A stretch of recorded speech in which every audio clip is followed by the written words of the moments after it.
love it. I love it. Really? Love can empower a woman, but not as much as hate. This was a woman who was going to blow. When an English rose loses her royal connections, someone will pay. All of a sudden, her dreams begin to disintegrate. A spurned wife derails her husband's new life. She became obsessed with him, stalking him. And nothing will stop this first love. It was intentional, it was deliberate. It was something, you know, with feeling. These deadly women all seek a lover's revenge.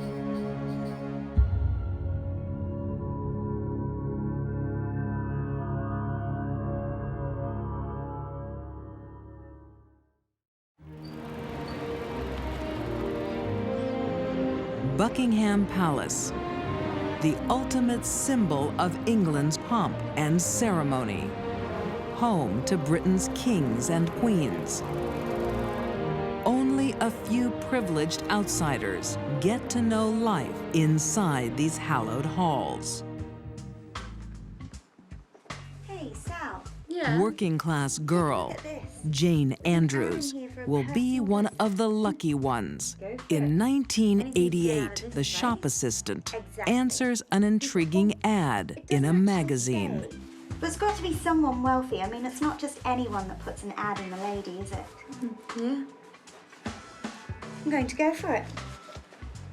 The job is beyond Jane's wildest dreams.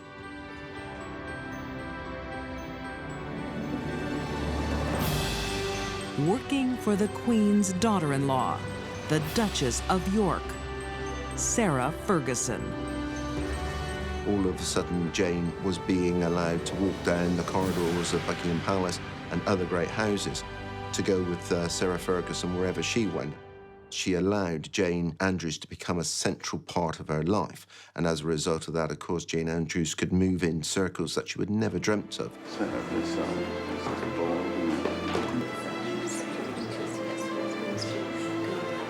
She went to the best parties. She met famous people. She earned a good living. Rubbing shoulders with England's elite, Jane meets her own Prince Charming. Jane Andrews. Lovely to meet you.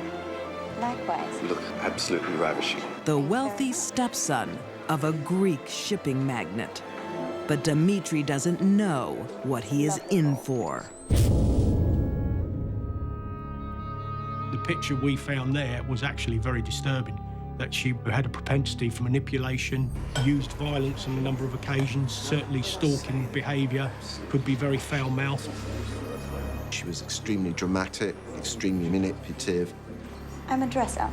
Ah, yes, the Duchess of York. You've done your research. Most certainly, ma'am. This was a woman who was always on the edge. Jane sees rich men as her ticket to the high life. Jane wasn't so much looking for love as she was looking for financial security, a big, fat wallet. This lovely music. Would you like to join me as well? Well, I'd be inclined to say yes. Let's do that then.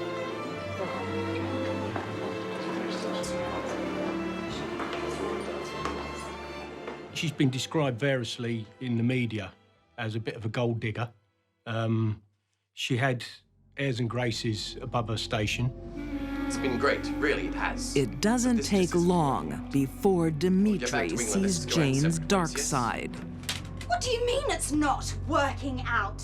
Exactly that. It's not working out. Exactly. This is a woman that pushed. She always wanted more. So she always wanted more time. She always wanted more affection. She always wanted more money, being taken out to better restaurants. Are you leaving me? Being dumped by her lover brings out the worst in Jane. Leave me, you bastard! Goodness sakes, you're making this She very no longer acts like a lady. It's ridiculous! I'll show you ridiculous! You know what? You're making this incredibly easy, okay? I'm leaving now. You can't! You can't Thank leave me! you. You're a bastard! She couldn't stand rejection. I'll show you! When he rejected her, she ripped up his clothes and stole a cheque from his checkbook. The world he brought to her, the wealth, the parties, the important rich people, it would all be gone. If a guy comes home and finds that his suits and shirts have all been slashed to pieces, I'd head for the airport.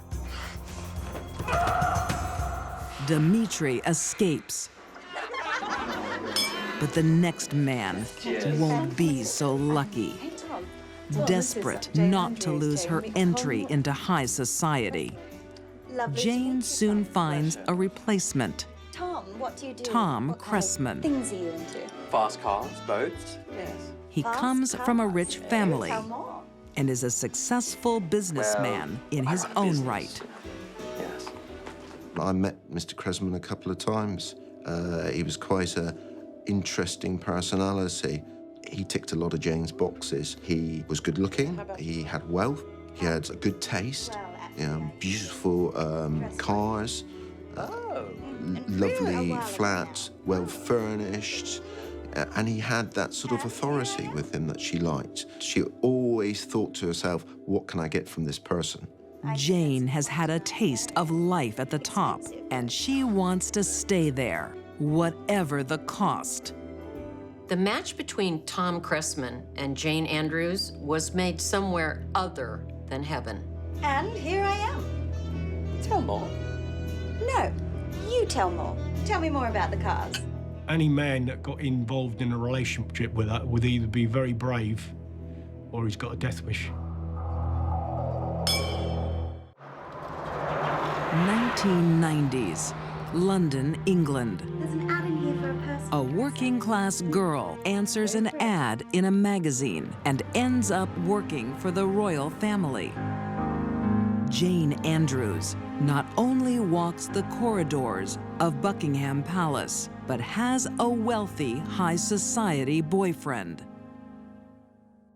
Her relationships had a sort of central core about them, and it was always about what more can you as a man give me? And generally the sort of people she would have affairs with or relationships with would have been people of high net worth, people with some influence. Tom, I'm serious. I'm giving you an ultimatum of 6 months until you have to propose to me. Her future seems assured. All she needs is a marriage proposal. Can't we talk about this on the hops? Yeah. Come on. On the holidays. Yeah. Come on. Well, as long as we do discuss it. Okay, come.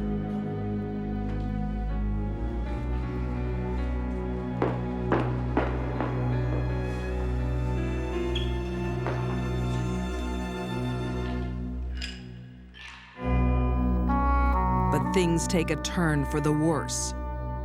Jane gets fired by the Duchess. Sarah Ferguson probably thought that Jane Andrews was getting a little bit above herself, and it became a convenient excuse for her to cite money troubles to let this woman go. The official reason was downscaling. I think Jane may have been way, way out of her league working for the royal family with such a demanding job. The stress must have been enormous. For a woman who can't cope with rejection, it is a crippling blow. Her losing her job to Sarah Ferguson basically set her off. This was a woman who had a job for life, earning good money. All of a sudden, she's cast out. She takes a PR job, she fails at that.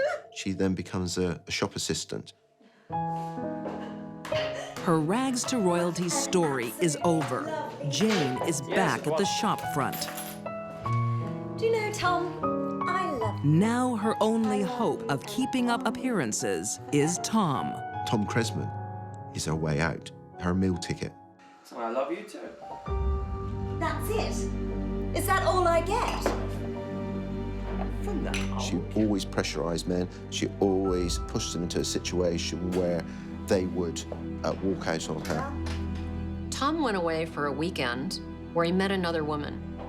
Shortly thereafter, Jane found emails that he had sent that woman describing The old girlfriend, similar to an old pair of slippers. Nice to have around, but didn't really want her. This devastated Jane. And all of a sudden, her dreams begin to disintegrate. Not only has she lost the job with Sarah Ferguson, she's now losing the man she loves. And that is the beginning of the end for her. I think he was very worried by some of Jane's possessive behaviour, and I think he was thinking, do I want to have this for the rest of my life? A letter Tom has hidden in the closet confirms there will be no wedding. He wrote a letter, I do love you, but you're a bit too intense. I need time, I need space, I need to think about it. I'm not ready to make a commitment to you. The moment it became apparent that he wouldn't marry her, Mr. Cresman was fair game. And that's the trouble with Jane Andrews, is that there is no end to that emotional spectrum. She loved him, she hated him. Tom! Tom! What's this letter I just found? Did you write it? Is it true? There was a confrontation. Tom told Jane he had no intention of marrying her. I need time, I need space to think. Oh, I'll give you all the space you need!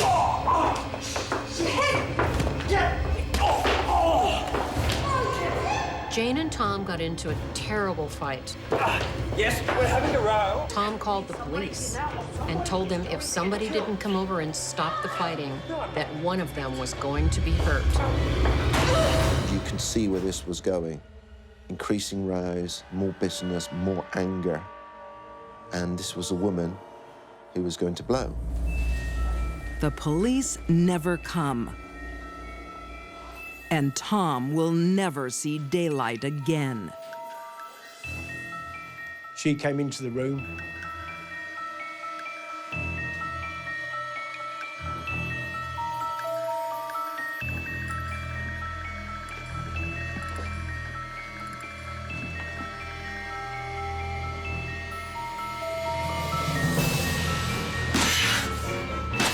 She hit him across the head. There was an indentation on his forehead. That would clearly, at the very least, have stunned him. I think Jane hit Tom in the head first because she wanted to make sure he could not fight back.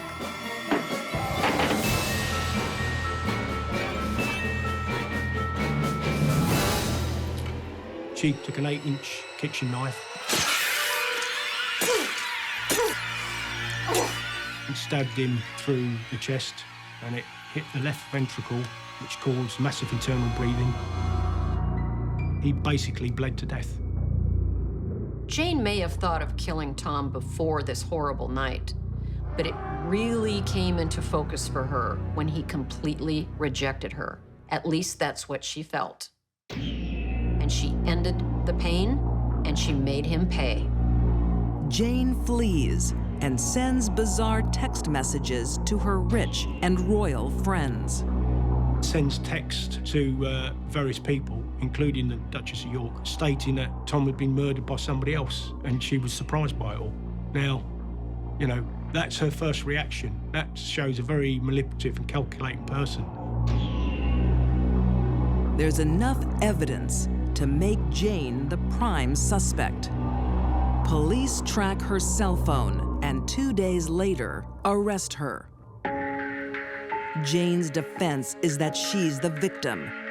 Tom attacked her. She murdered him in life, and she murdered him again in death by trying to destroy his reputation. Tom was, in fact, Mr. Nice Guy. I mean, the evidence was overwhelming, and the jury clearly believed the prosecution story because we had amassed so much evidence. In 2001, Jane is sentenced to life in prison. She's eligible for parole in 2012. If she had shown remorse at the earliest opportunity, had admitted her guilt, she probably would look at manslaughter and probably got 5 or 6 years. I don't think Jane is a born killer. I think there was a sequence of events in her life that led her to staying in a bad relationship and then ending that relationship badly.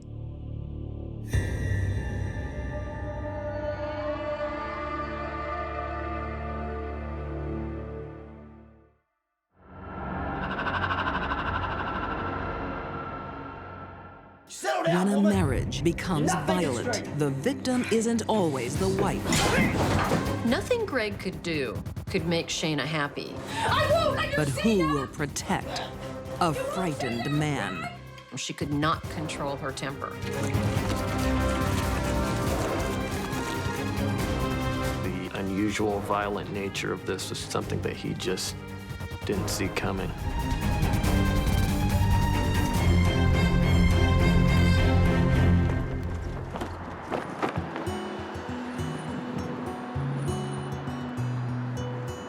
Rigby, Idaho, 2000.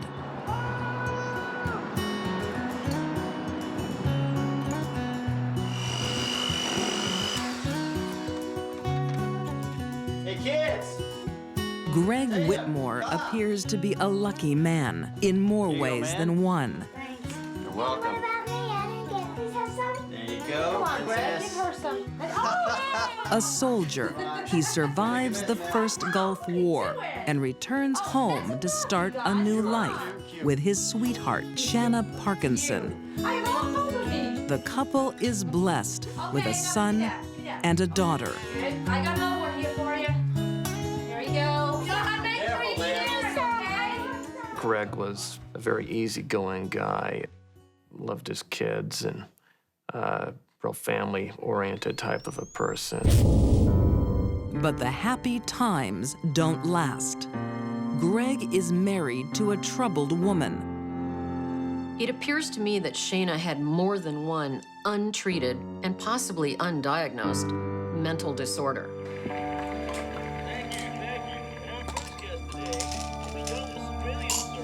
Without any professional help, Shanna self-medicates. She steals prescriptions and drinks heavily.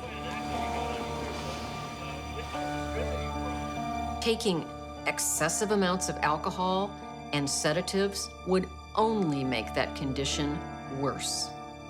She also had an uncontrollable temper.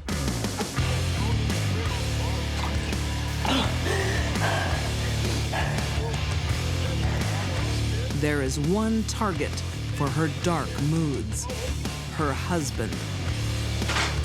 What the hell you been? Don't you lie to me! She would lash out violently at Greg repeatedly. Nothing Greg could do could make her happy. Get your hands off me! She could not control her temper. Shanna's behavior was very bizarre, very strange. She was someone who was very difficult to figure out what was going on inside her head. Greg hides their marital problems, fearing no one will understand a man being the victim of domestic violence. What do you want me to do? If I hit her, I'm the bad guy. But when the beatings get worse, Greg confides to his friends. The whole issue of men who are battered by wives instead of wives who are battered by husbands, that was an underlying issue. I think whoever Shayna might have married would have been subjected to her wrath, her irrational behavior, and her problems. Greg just happened to be the one that got it. By 2002, Greg, who bravely fought in the First Gulf War, can't take the violence in his own home anymore. Just trying to walk out the kids, are ya? He moves out. After being in control of Greg and their marriage for almost a decade, Shanna isn't willing to let go. She was really into drama and hate. I think her hatred for Greg grew because he rejected her. Greg's hope that leaving home will end the violence will soon be shattered. When Greg rejected Shayna and wanted a divorce, it was more than she could handle. She went nuts.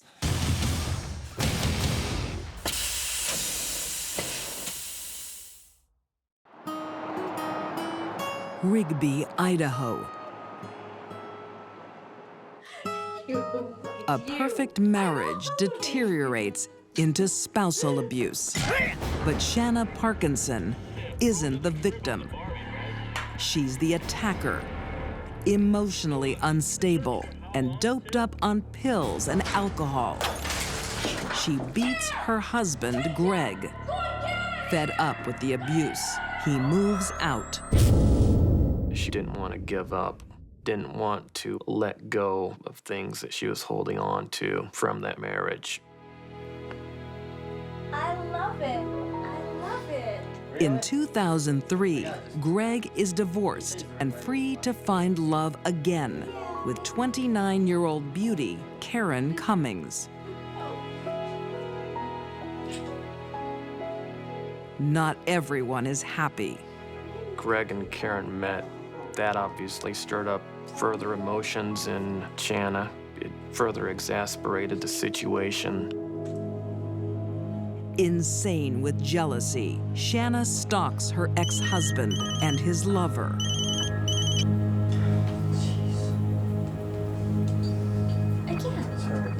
Asshole! She became obsessed with him, stalking him, calling him telephone stalking. Sometimes a couple of hundred calls a day, no matter where he was.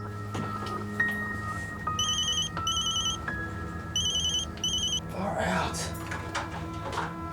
Oh my God! Greg, she's outside! She was essentially in a situation where she just didn't want to let go. Her behavior becomes more obsessive and dangerous. What the hell is she doing? Jesus. She'd lash out violently. She could not control her temper. Shanna had already shown signs of abusing Greg before he met Karen. We're calling the cops! We're gonna go get her! You were right. She's nuts.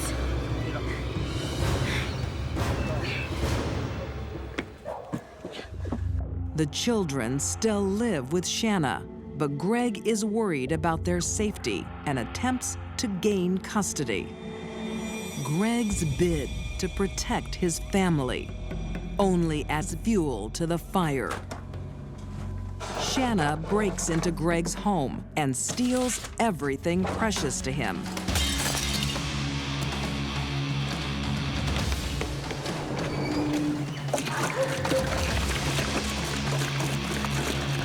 When she got all of Greg's possessions together, including his prized trophies and a picture of his mother, and burned them, she was symbolically killing Greg.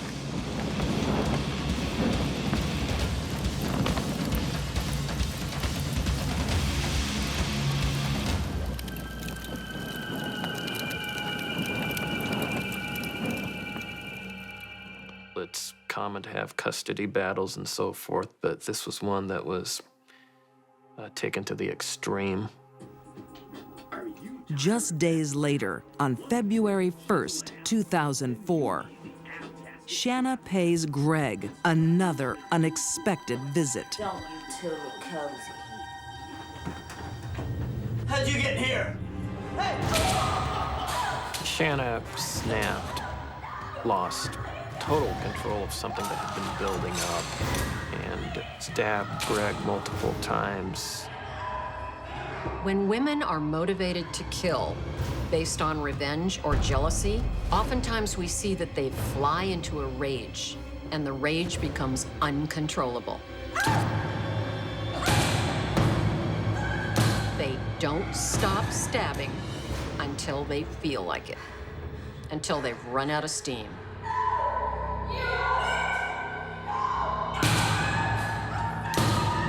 Greg was stabbed around 30 times, his girlfriend 13 times. It's clear the target of the attack was Greg. Whoever went after him totally hated him. Shanna thinks they are alone in the house. But they are not. There is a tiny and terrified eyewitness.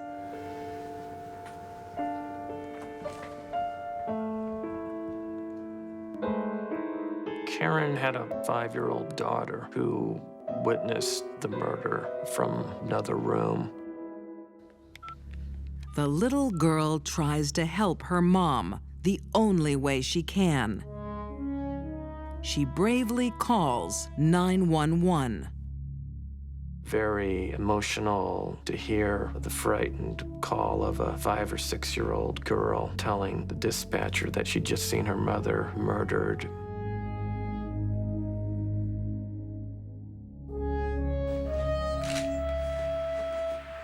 When police got to the house, it was just described again and again, and just in terms of being a very bloody, grisly murder scene.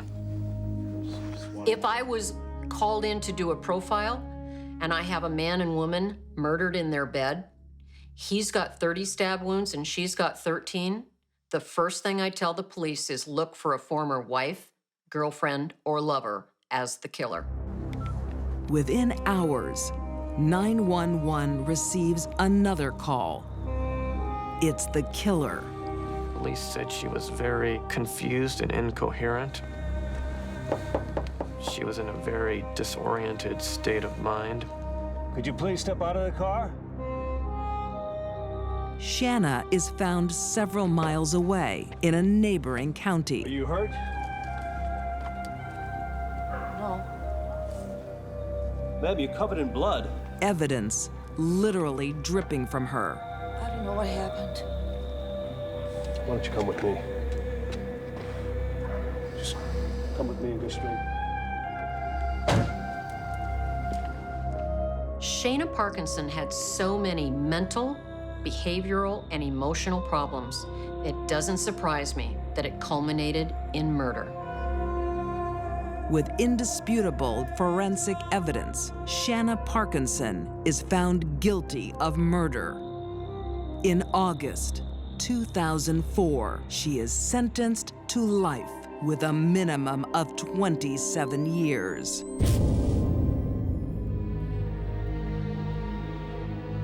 Any man can be in a marriage with disagreements or fights, but I think the unusual violent nature of this was something that he just didn't see coming. This is one of those sad cases where the perpetrator needs to be taken away from society forever, so the rest of us are safe. She needs to remain incarcerated for the rest of her life.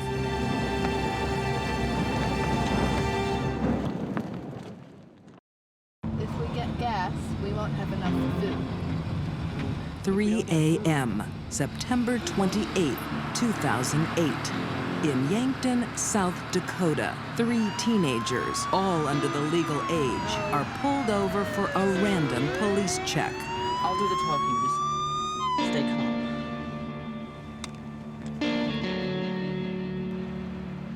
They're almost 800 miles from home and are acting strangely. Is there a problem, officer? What are you doing out here so late? Just heading home. Where's home? Just up ahead. How do you explain the Texas plates? It was a suspicious time for them to be in there in Texas plates, etc. You got an answer? The kids were all acting nervous and their stories weren't matching up. The suspicious officer detains them on a minor violation. Step out of the vehicle. Breaking curfew. But soon, 2 of them will be behind bars on the most serious offense of all, murder. Jennifer and Paul did not think this crime out very well.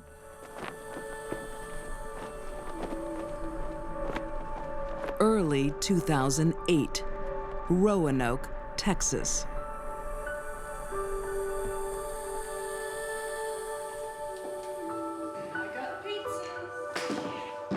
Hard-working mom, Susan Bailey, juggles 2 jobs to give her children the best.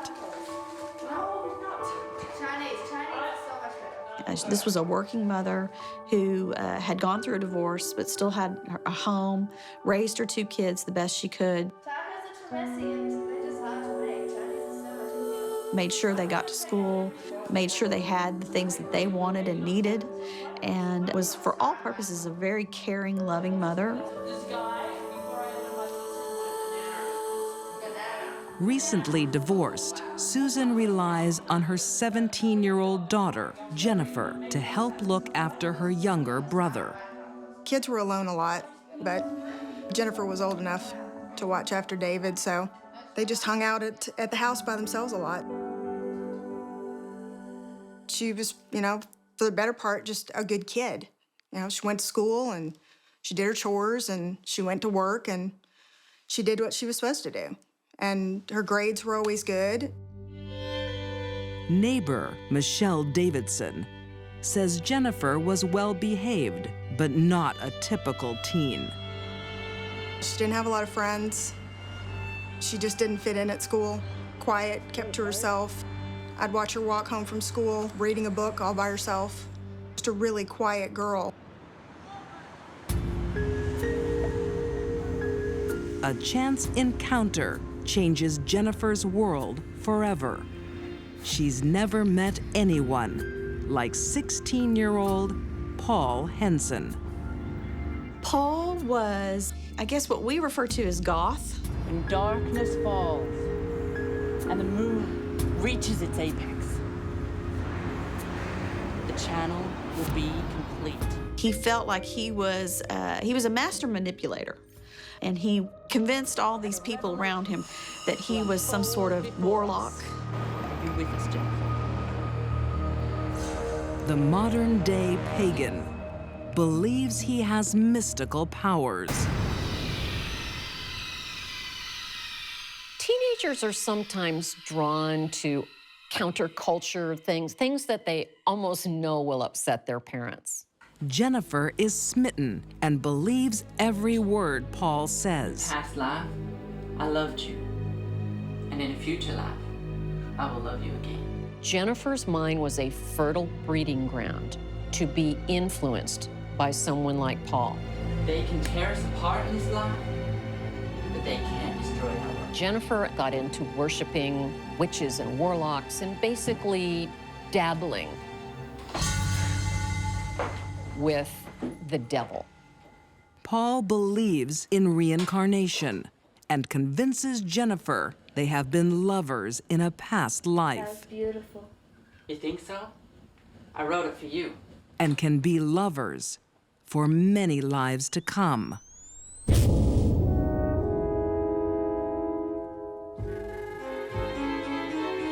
In order for them to be together in a future life, which they expected to have, that they had to remain together.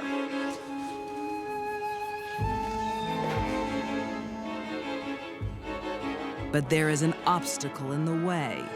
Susan Bailey. Mom, do you mind? She tries to stop her daughter from seeing him. Some kind of play. Come on, let's go. Susan was trying to protect her daughter from someone that she saw as bad for her. Susan did not think Paul was right for her daughter. Susan was right about that. But Susan has no power. Jennifer is already under Paul's spell. If Jennifer had met the right guy, she would have been influenced possibly to go to college and be a doctor. She met the wrong guy. A mom and daughter's close relationship is over. Jennifer now considers her an enemy. Jennifer, I asked you to come and sit at the table. No, get out. From, you know, the start of dating him, she was defiant and really turned a complete 180 in her personality. She didn't get away. She was yelling and screaming and completely opposite of what she used to be. Mousy, never said a word. I know you're upset with me, but I want you to understand I'm not trying to hurt you. No, you don't get it, Mom. She was completely out of control. Jennifer, Jennifer and Paul want to stay together without any interference. Susan Bailey will soon be a victim of lovers' revenge. Roanoke, Texas, 2008. 17-year-old Jennifer Bailey has fallen under the spell of her first love.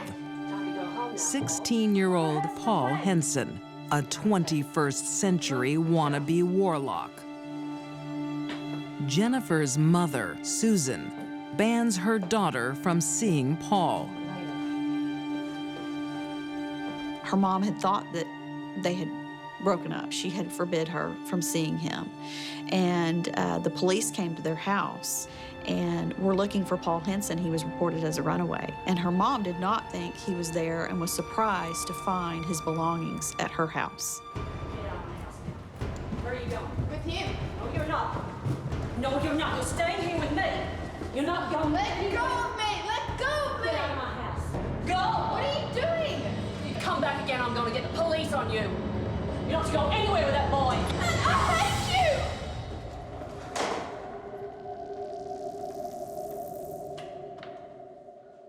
She saw the red flags and thought that she had successfully broken them up and that she had kept Jennifer away from Paul.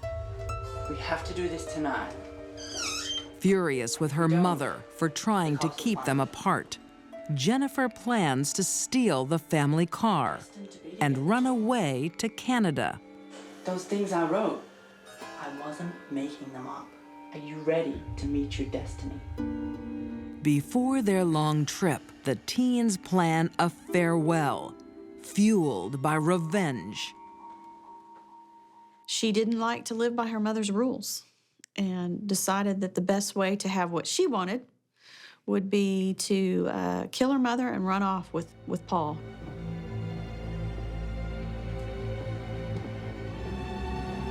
It was intentional, it was deliberate. That's the scariest part.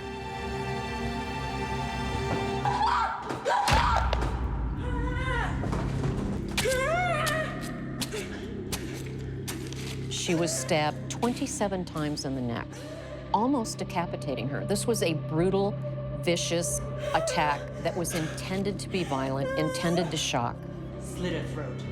Intended to vent rage.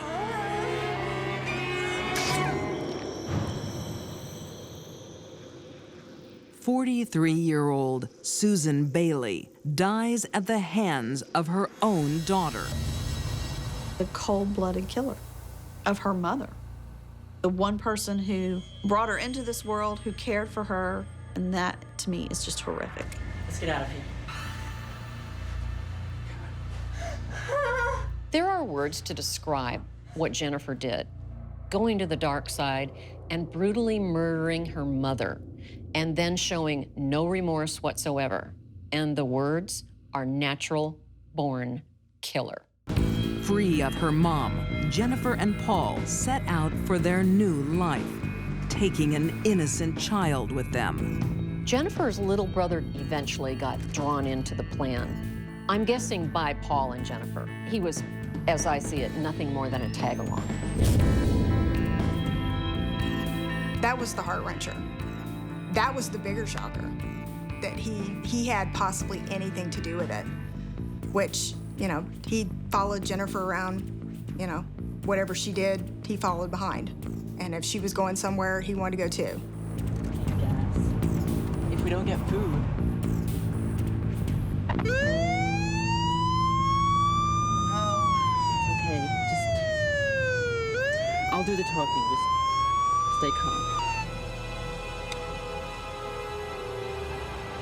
There is no magical ending for Jennifer's dream of eternal love.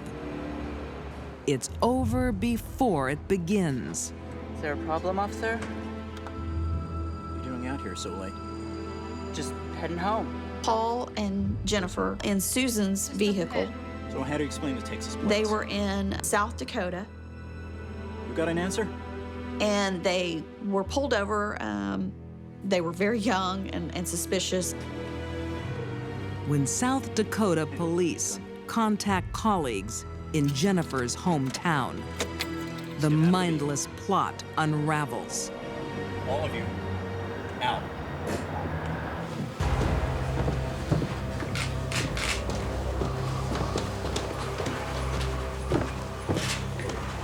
This crime was solved very quickly because of good police work, and Jennifer and Paul thought they could literally kill her mother in a brutal way, take off in a car, and go to another country and live happily ever after.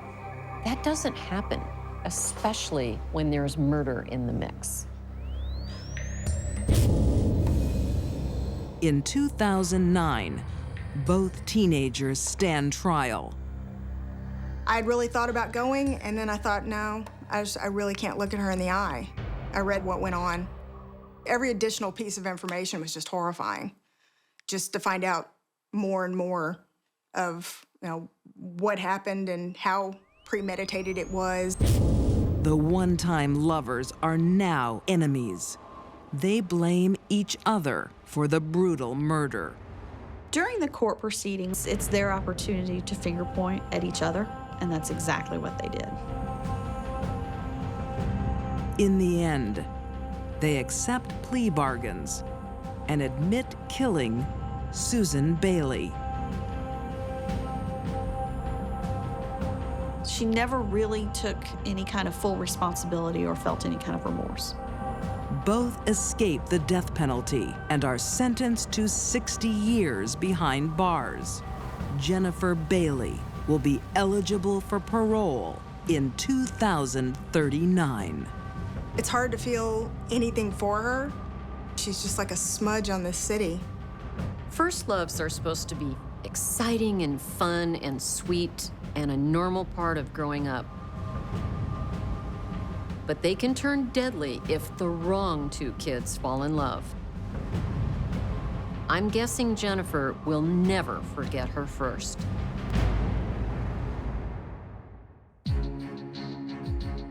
These women once loved and cared for those they murdered. Jane Andrews craved high society, but killed her Prince Charming. Shanna Parkinson wanted her husband dead, not happy. And Jennifer Bailey turned on her mother in the name of love. These deadly women couldn't take no for an answer. Nothing could stop their lover's revenge.